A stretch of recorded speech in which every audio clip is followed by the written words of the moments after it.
Gentlemen, he said, I am off. Here is my passport. The various visas it will bear at the end of the journey will serve as a proof for you. So he said to the members, to the friends of his Reform Club, that he is leaving now and here is the passport. And when he'll come back, his passport will bear the visas of various countries in which he is going to visit in upcoming 80 days.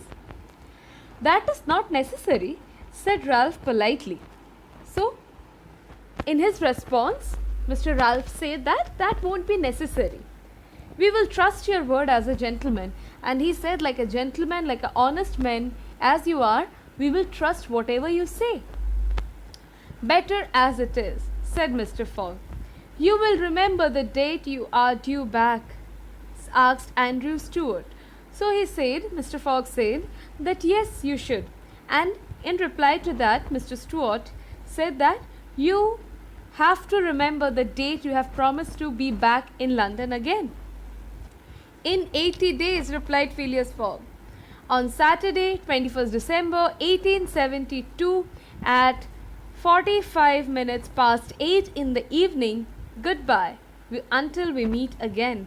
So in reply for the question which Mr. Andrew Stuart asked, he said that he had remembered his promise, the wager he has completely remembered it, and he will come back in 80 days, that is on 21st December 1872 at 8:45 p.m. sharp at the Reform Club.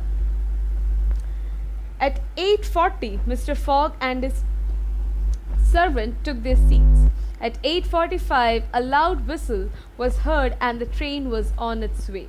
So finally, after talking with his friend, they took the seat in the Dover train at 8:40 and the train left the station at 8:45, marking the beginning of Mr. Fogg's 80 days trip around the world. The night outside was dark. It was raining.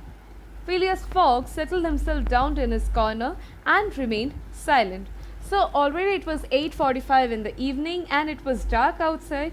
Along with that, it was raining heavily too. So Mr. Fogg took his seat in the corner and he was sitting there very quietly. Passepartout, still bewildered by all that had happened, hugged the travelling bag to his chest. Suddenly he gave a loud cry of despair. So Passepartout also remained silent because he was still in shock and he was unable to believe that what is happening. Are they really going out for a journey around the world, that too in 80 days? So he sat closely by hugging his own travel bag, and all of a sudden he gave a cry of a hopeless. Means he just gave a shrill shriek like, finally, like this, a hopeless expression he gave for the journey. What's the matter? Asked Mr. Fogg. In my hurry, I forgot. What? To put the light in my room. Well, my boy, Mr. Fogg replied coldly, the gas will burn at your expense. So he said that when he gave such an expression, Mr. Fogg suddenly asked, what happened? Why are you behaving like this? Such a hopeless reaction. He said that in hurriness, by packing and in hurriedly leaving the home, he has forgotten to turn off the light at his room.